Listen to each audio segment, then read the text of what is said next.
നല്ല എരിവുള്ള കടുകുമാങ്ങ അച്ചാർ, അല്ലെങ്കിൽ എരിവിൻ്റെ കൂടെ അല്പം മധുരം കൂടിയുള്ള ഡേറ്റ്സ് ലൈം പിക്കിൾ. ആലോചിക്കുമ്പോൾ തന്നെ വായിൽ വെള്ളം ഊറുന്നുണ്ടല്ലേ? ഇതിൻ്റെ റീസൺ എന്താണെന്നറിയാമോ? ഞാൻ ഇതിൻ്റെ റീസൺ പറയാനുള്ളൊരു കാരണം തന്നെ ഈ അടുത്ത് സന്തോഷ് ജോർജ് കുളങ്ങര സാറിൻ്റെ ഒരു വീഡിയോ കണ്ടു.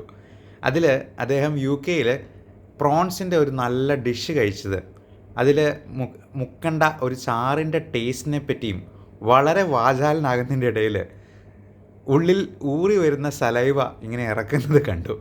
അത് കണ്ടപ്പോൾ ഒരു തമാശ തോന്നി. എല്ലാവർക്കും ഈ ഒരു അനുഭവം ഉണ്ടായി കാണുമല്ലോ. ഇതിൻ്റെ റീസൺ ഒരു റിഫ്ലക്സാണ്. നമ്മൾ ജസ്റ്റ് പിക്കിളിനെ കുറിച്ച് ആലോചിക്കുമ്പോൾ തന്നെ ഒരു കണ്ടീഷൻഡ് സലൈവറി റെസ്പോൺസ് ആക്ടിവേറ്റ് ചെയ്യുന്നുണ്ട്.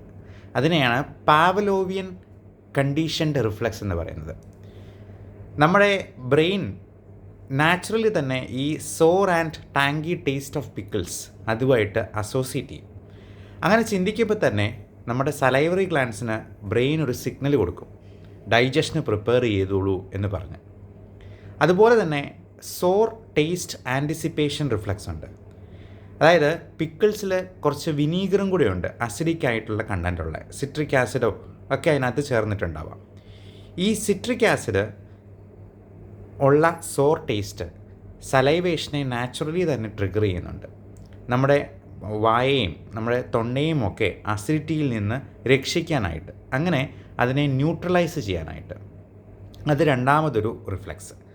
മൂന്നാമത്തേത് ഡൈജസ്റ്റീവ് സിസ്റ്റത്തെ പ്രിപ്പയർ ചെയ്യലാണ്. അതായത് പാരാസിമ്പതറ്റിക് നെർവസ് സിസ്റ്റത്തെ ആക്ടിവേറ്റ് ചെയ്ത് ഈ ഡൈജഷൻ പ്രോസസ്സിന് ഒന്ന് തുടക്കം കുറിക്കും. അപ്പോൾ ഇങ്ങനെയുള്ള ഡൈജഷനെല്ലാം നമ്മൾ നേരത്തെ തന്നെ മരുന്ന് കഴിക്കാനായിട്ട് പറയുന്നത്, പ്രത്യേകിച്ചും അസിഡിറ്റി ഉള്ളവരോട് ഈ പാൻഡോപ്രസോൾ, റാനിറ്റിഡിൻ പോലുള്ള മരുന്നുകൾ അരമണിക്കൂർ മുൻപേ കഴിക്കാൻ പറയുന്നത് ഈ ഒരു കാരണത്താലാണ്. ഭക്ഷണം കഴിച്ചു കഴിഞ്ഞ് ഉള്ള ആസിഡെല്ലാം ഉണ്ടായി കഴിഞ്ഞതിന് ശേഷം ഈ മരുന്ന് കഴിച്ചാൽ അത്ര എഫക്റ്റീവ് ആവത്തില്ല. അതുപോലെ പലതരത്തിലുള്ള സിറപ്പുകളുണ്ട്. ജലൂസിൻ പോലുള്ള സിറപ്പ്, സുക്രാൽഫേറ്റ് പോലുള്ള സിറപ്പ്, ഗാവിസ്കാൻ പോലുള്ള സിറപ്പ്. അതൊക്കെ ചിലത് ഭക്ഷണത്തിന് മുൻപാണ് കഴിക്കേണ്ടത്, ചിലത് ഭക്ഷണത്തിന് ശേഷവും. ഡൈജസ്റ്റീവ് എൻസൈംസ് പ്രദാനം ചെയ്യുന്നത് പലതും ഭക്ഷണത്തിന് ശേഷമാണ്. മിക്ക ആൻറ്റിബയോട്ടിക്കിലും ഭക്ഷണത്തിന് ശേഷം കഴിക്കാനായിട്ട് പറയും. എന്നാൽ അസിത്രോമൈസിൻ പോലുള്ള ചില ആൻറ്റിബയോട്ടിക് ഭക്ഷണത്തിന് മുൻപേ കഴിക്കുന്നതാണ് ഉത്തമം. കാരണം അതിൻ്റെ ബയോ അവൈലബിലിറ്റി കൂട്ടാനായിട്ട് ഭക്ഷണത്തിന് മുൻപേ കഴിച്ചെന്നാൽ കൂടുതൽ സഹായകരമാകും. മറ്റുള്ളവരിലേക്ക് ഈ ഇൻഫർമേഷൻ പാസ് ചെയ്തെത്തിക്കുക.